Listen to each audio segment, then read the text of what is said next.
Welcome to the Global Center for Journalism and Democracy Speaker Series. I'm Kelli Arena. Today we're joined by Jay Dobyns. Jay was an undercover agent for the Bureau of Alcohol, Tobacco, Firearms, and Explosives for nearly 30 years. He's most well known for his infiltration into the notorious Hells Angels biker gang. Jay risked his life daily for his government, but says his government didn't return the favor. His story is remarkable, and he's here at Sam Houston State to tell it. Jay, thanks for joining us. Thanks for having me. You decided to ultimately sue the government for breach of contract. What was it that led you to that ultimate decision? There was a series of death and violence threats against me and my family. Murder contracts were being shopped amongst violent crime organizations. My house was burned down. And in the process, I was left alone with no follow-up investigations to the threats or to the events. And it was the only way to get their attention.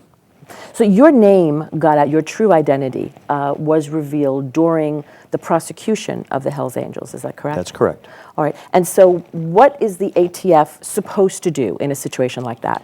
Well, there is no witness security program per se for law enforcement officers. The government reserves that for guys like Sammy the Bull Gravano who have 19 murders under their belt. You know, that's who they take care of. But there is mechanisms to hide the public information of law enforcement officers, and there's mechanisms that help protect us that were all just ignored and discarded when it came to me. Mm-hmm. Now, why do you think that was?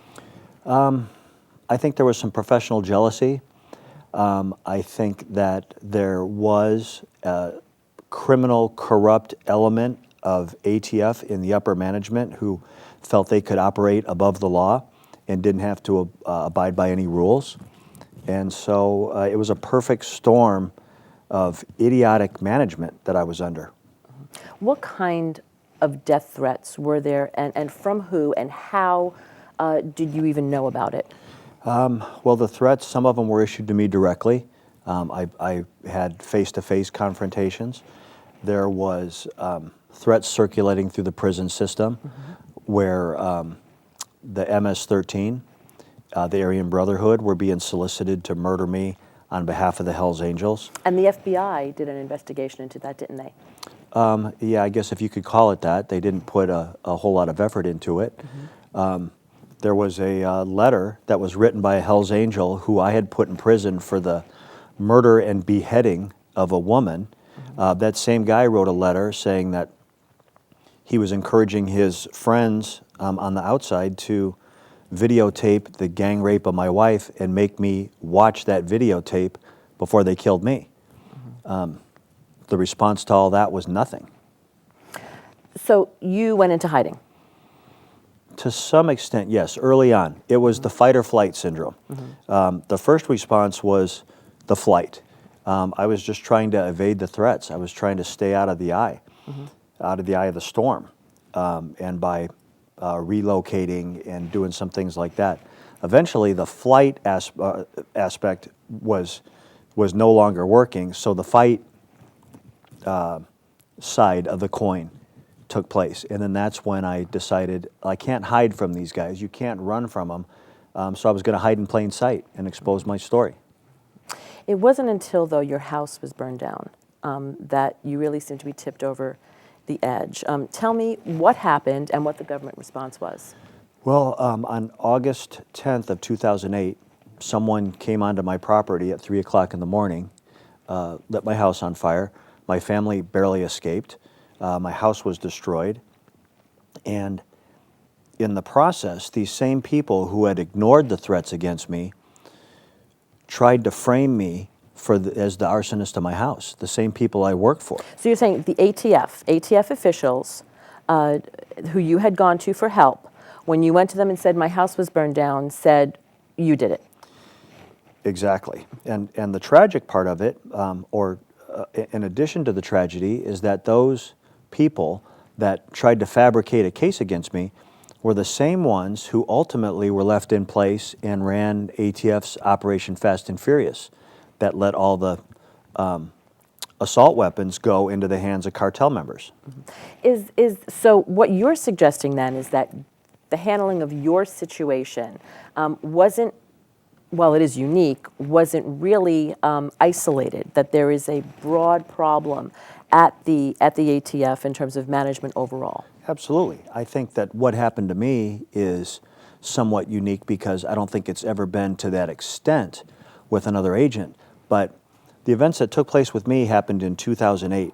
I filed complaints about the treatment I was receiving. I was ignored. The people that were conducting the treatment were empowered, then went on to, orchestrate the biggest gun trafficking operation in the hands of our government in history, and they were left in place to do that. And you were called to testify before Congress regarding Fast and Furious, weren't you? I've spoken to Congress. I've never testified in an open hearing before them. Okay, all right. So, but they did come to you to hear. What did they want to know? Basically, like, I didn't know the mechanics of Operation Fast and Furious. I was never part of that investigation.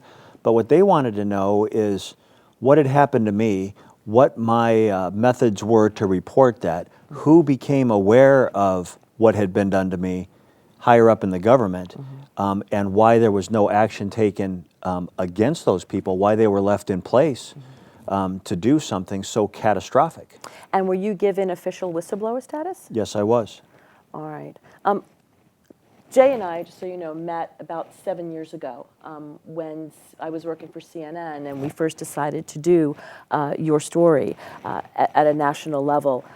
Why did you decide that it was time to speak to the press? What were you hoping to gain through that? Well, the internal mechanism that you're provided within the government was getting nowhere.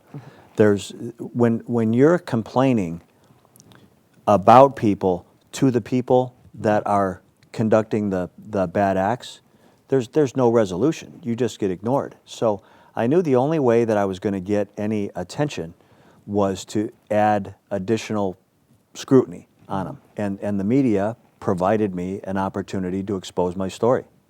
Do you think that you got any leverage from that? Was there any policy change or anything that was good that came out of that exposure from the media? Absolutely. I had gotten no attention internally until the media caught the story. And then you did the piece with Anderson Cooper, and it was a huge piece. For me, as someone who watches television, to have 2 full segments, they'll cover stories in 90 seconds. I had 2 full segments. It was a very detailed piece, and that really shocked them and scared them into paying attention. And it's a shame that it has to happen that way, that there's not any internal oversight to do that, that actually the media has to police the police. I know a lot of people here are probably very interested in your life as an undercover agent. It takes such sacrifice to be able to do that. Do you think it was worth it? You did it for almost 3 decades. Yeah, to me it was. Through all the hardships and the tragedies and the problems, I loved my job. I still love what I did. I took a great sense of pride in it. I loved having a job that when the alarm clock went off in the morning and I put my feet on the ground, I was excited to go to work. And really my mantra was that really all I wanted to do was stand up for people in my community who either couldn't or wouldn't stand up for themselves against predators. And I took a great sense of pride in being a guy who wasn't afraid to go toe-to-toe with the bullies. We want to open it up to some questions, if there are any at this time, because I don't want to hog you. I'm ready. All right, let's see what we have, and then we'll get back to our conversation. How did your fellow agents feel about your decision to sue the government? That's a good question. There was mixed emotions. There was an element of my peers who were not happy with me for airing the dirty laundry of the agency out because they felt that damaged the house we lived in.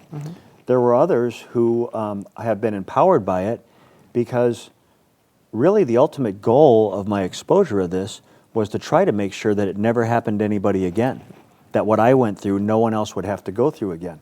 So I think that there's an element of my peers that know that I'm fighting for them and trying to prevent, from what I went through, from them having to ever experience that. You were an active agent just until a few weeks ago. I retired the middle of January. Yeah, so I'm still getting used to not being an agent. And you retired with full benefits? Yes. So no retribution at that end. Clearly, you did the job you were supposed to do. No, you know what? I went out on my terms, at my time, the way I wanted to go, and I was determined to do that. I was not going to be driven off the job. I was not going to be forced to leave something I love by somebody else's hand. The next question, how long were you and your family a target? I guess that's assuming that you're no longer a target, which is probably not true. Well, the threats started in 2004, and they continue till today. When there's a murder contract on you, it doesn't expire or just go away. What is working in my favor is that as time passes, the animosity, the vengeance dissipates a little bit, and so I don't hide. I don't try to I don't walk around with a pair of fake glasses and a rubber nose and a wig on. I don't try to disguise myself. At the same time, I don't walk into or invite myself into situations that where I'm going to get hurt. What was it that inspired you to become a federal law enforcement agent to begin with? On the simplest level, I wanted a job that I was excited about. I was never a money guy. I was never a guy that chased the dollar. So no one who gets in law enforcement, just like no one who gets in education, they don't do that because they're trying to get rich. They do it for a sense of the greater good. And that was the core reason behind it. And then, I've never really been good at a whole lot of things in my life, but I've always been good at standing up to the bully. Even when I was a kid, I was always, getting, standing up for someone, getting beat up most of the time doing it. But I was always willing to do that. And so it was just a perfect position for me, a perfect job for me. And then the sexiness and the risk and the things that come with undercover work, it appealed to me. I knew I could do it well. We hear words like infiltrate or go undercover with the Hells Angels. Give us a sense of what that truly means day to day. Were you a full member of the Hells Angels? Were you just a hanger-on? I mean, take us through that. Everything that you just mentioned. You start off as a nobody and you start climbing the ladder, and as you gain trust and loyalty and confidence, you get deeper and deeper into the organization. And it's a full-time 24-hour job, and it's difficult to balance that fake persona against the real person, which at times it's not very flattering to say I failed in that. I wasn't very good at it, and I ended up going all in my undercover role because I wasn't doing a good job of being half and half. But ultimately, that's what you do. You get into the organization and build their loyalty and build their trust, where they start exposing more and more of what they're doing to you, believing that you're someone who you're not. Our audience clearly filled with very young people who may not be very familiar with Hells Angels. I mean, what you think of is, of course, the merchandising and the leather jackets and the motorcycles, and many people do not know that this is a criminal organization. They think it is a motorcycle club, which is, of course, what the Hells Angels markets themselves as a motorcycle club. So talk to us about the criminal side of this organization. How serious of a criminal organization is this? Well, one of the big disputes they have is what you mentioned. They want to be termed a club. Law enforcement terms them as a gang. And the difference is that these guys will commit crimes, violent crimes, murder, drug trafficking, gun trafficking, extortions, assaults, intimidations.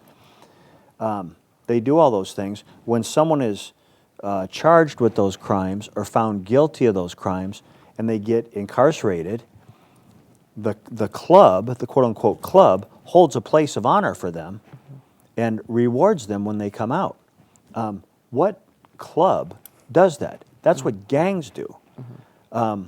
When I eventually got into the club, I had led the club to believe that I had committed a murder, that I had killed an adversary in the desert, and when I showed them evidence, fabricated evidence nonetheless, but evidence of this fake murder, any normal citizen would be running the other direction and dialing 911 at the same time. These guys embraced me. It was hugs and kisses. Welcome to the club. You've shown that you got what it takes. You took care of business for us. That's a gang. That's not a club. That's what a gang does. So how do you pull off a ruse like that? A fake murder? Well, at the time I started that undercover case with the Hells Angels, I had about 15 years of undercover experience at that point. So I had a lot of experience, a lot of training, and then in order to do a ruse like that on an organization like that, it made it very difficult. If you're rusing one person, if you're trying to trick one person, the job is a little bit easier. When you're trying to trick an organization, I mean, you have a lot of scrutiny. So we built our scenario, we built our play, we rehearsed it, we played devil's advocate with all the potential questions, all the potential leaks in the story, and ultimately when we put it forward, it was believed. We had pulled it off. You did not get the smoothest start with the ATF. It was very shortly after you started that you were shot. Tell us about that episode. Yeah, I got hired on a Monday, and on a Thursday, I was taken hostage and shot. I was shot in the back. The bullet went through my lung and exited my chest, and it was a rough way to start. It was 4 days on the job with the feds. We get paid every 2 weeks. I hadn't even gotten a paycheck yet. I comped them that one. I had a hole in my back and a hole in my chest, and was in intensive care, and I comped them that. That one was on the house. Now you could have, if you wanted to, you could have retired right there on the spot, probably with full benefits, yes? Yeah, I had all the ambulance chasing attorneys knocking on my hospital room saying, I can make you a millionaire right now. I was 25 years old. And that, like I said, I was never a money guy. It was of no interest to me as to how to capitalize on that event. It actually empowered me. Being shot brought me closer and brought more intrigue to me to the job, because really what I wanted to do ultimately was get as close to the violence as I could. No one wants to get shot. No one wants to get hurt. Well, are you an adrenaline junkie? I suppose so, maybe. Depending on whose viewpoint you're looking at it from. I'm not a guy who wants to go bungee jump off a bridge or ride a bull, since we're in Texas, every weekend. Because that's what we all do, right? Right. But I suppose so. I think that's part of the job. If you're an undercover agent, is that you have to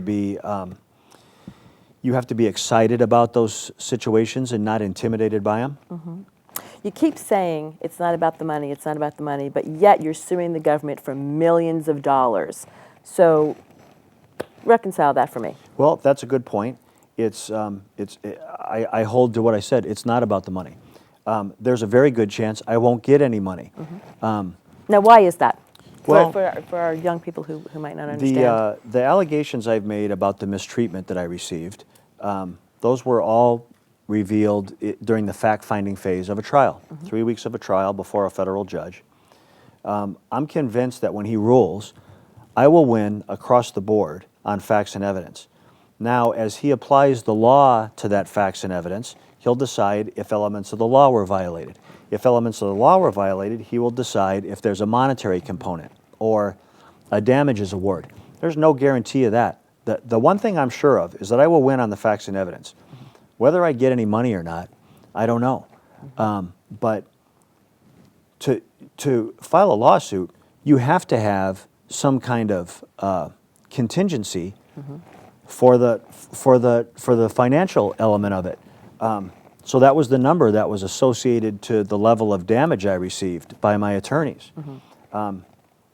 If I get it, I think I deserve it, and I think that it's true. If I don't, I'm not going to feel sad or cry about it one bit, because I served my mission, which was to expose the truth and call out the corruption that I was facing. So what is next? I mean, after such an amazing career, something that you clearly loved, what could possibly follow that act? Well, I am writing another book. I have doing some consulting with the entertainment industry. I've written a screenplay that's I think is going to be turned into a movie, and I do some public speaking, and I do things that I love to do, and it's very nice to do it without the threats associated with it and without the mistreatment associated with it. So I'm busier now than I've ever been. I'm as busy now as I was when I was investigating cases, just in a completely different world. When you say writing another book, your first book, No Angel, New York Times bestseller, tell our students about that in case they want to read it. I wrote a book about a memoir, more so than of the infiltration of the Hells Angels, my personal experiences there. During the course of the case, I had gathered boxes of notes. I had everything written on envelopes and bar napkins and little things that happened. And at one point, I decided that I could consolidate those into a book. And I wrote a manuscript and had the book published, and didn't know if it was going to be well received or hated. I didn't know if people were going to like my writing style or not like it. And I was very blessed that it did good real fast, sold a lot of copies real fast, made the New York Times bestseller list. And so that was a blessing. How did your family fare through all of this? I mean, clearly it's hard enough just having a husband, a father who's an undercover agent and who was gone for months on end, assuming some other personality. But to add the rest of this to the equation must have been extraordinarily difficult. Yeah, it's very hard on them. They've all become really good warriors through all this, super resilient, and but I put them through a lot. I put a lot of battle damage on my family. My kids suffered, my wife suffered, continue to be, subjected to the threats and the violence and the things that come with it, and they had nothing to do with it. Nothing I did was by their hand, which ultimately is one of the primary reasons why what inspired my lawsuit, is that the fact that the threats were now focusing on my family, coming down on my family, I knew that I had to take a stronger action. Now, the closing arguments in your case were February 18th. When do you expect to hear a ruling? Well, it's in the hands of the judge, and he's got a massive amount of material to review. I think that at the earliest, it could be, a 60-day window that he would issue a ruling. But he could take as long as he wants. He could take, he'd take 6 months, 9 months before I hear anything. But I'm not concerned with how long he takes. I want him to get it right, and I want him to find a fair and just and truthful ruling. And if he rules in my favor, great. If he rules against me, then shame on me that I didn't prove my case. Now, legal experts will say it's very difficult as well for any federal employee to sue the government, especially for breach of contract. What does your lawyer say about that? I mean, clearly he represented you. Yeah, it's extremely difficult because there's always going to be the defense that, you work for the government. The government is massive. The government makes mistakes. The government has some bad apples in there, and that's the cost of doing business with us. I understand that. But there's one thing, there's a difference between a mistake and then a series of willful and intentional actions that are designed to damage and hurt somebody.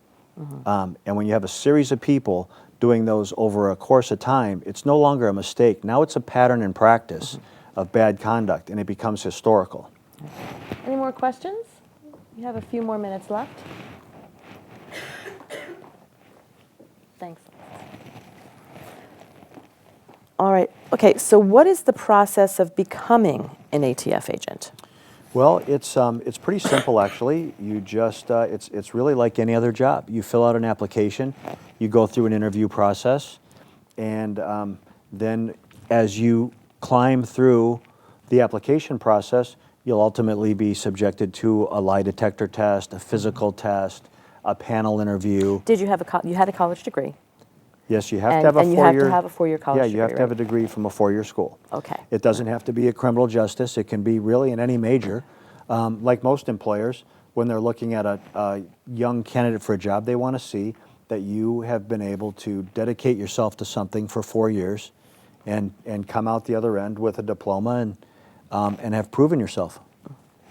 How were you able to control yourself in a professional manner when dealing with all the threats that you faced, including your house being burnt down? That's been difficult, you know, because my nature is to go fight. My nature is to like want to go get in the fight, and it was really, really difficult to do, especially when the threats started coming down on my family. My instinct was to go resolve that on my own and get it figured out, you know, right there and then. So how did I do it?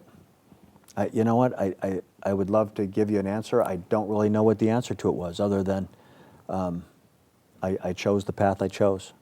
All right, I'm going to combine these two. One, is it safe for you to go to airports? And the second, are you still afraid of repercussions or consequences in going public with this information?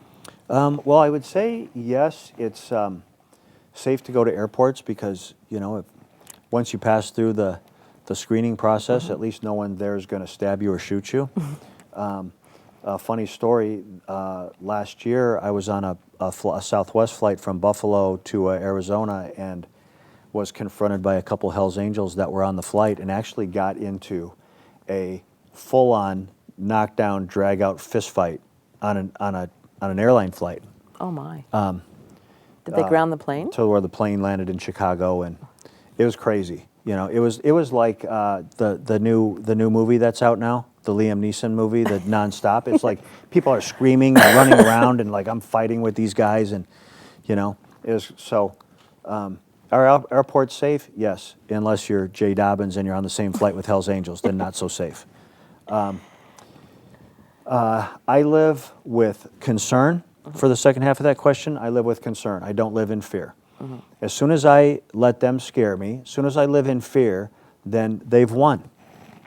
Then they've beat me. They're controlling my life. I refuse to let that happen. I live with concern. I've seen firsthand what they're capable of and who they are and how they work. That concerns me. It concerns me for my family. But I'm not going to go. I'm not going to go live in a cave and hide from these guys and wait for someone to shoot a rocket into it. You know, I'm not Osama bin Laden. I'm not the bad guy in this situation. All right. On that note, thank you Thank for you. joining Thank us. you. Thank you for the great questions, and thank you, Thank you. for joining us. I'm Kelli Arena, and this has been a presentation of the Global Center for Journalism and Democracy.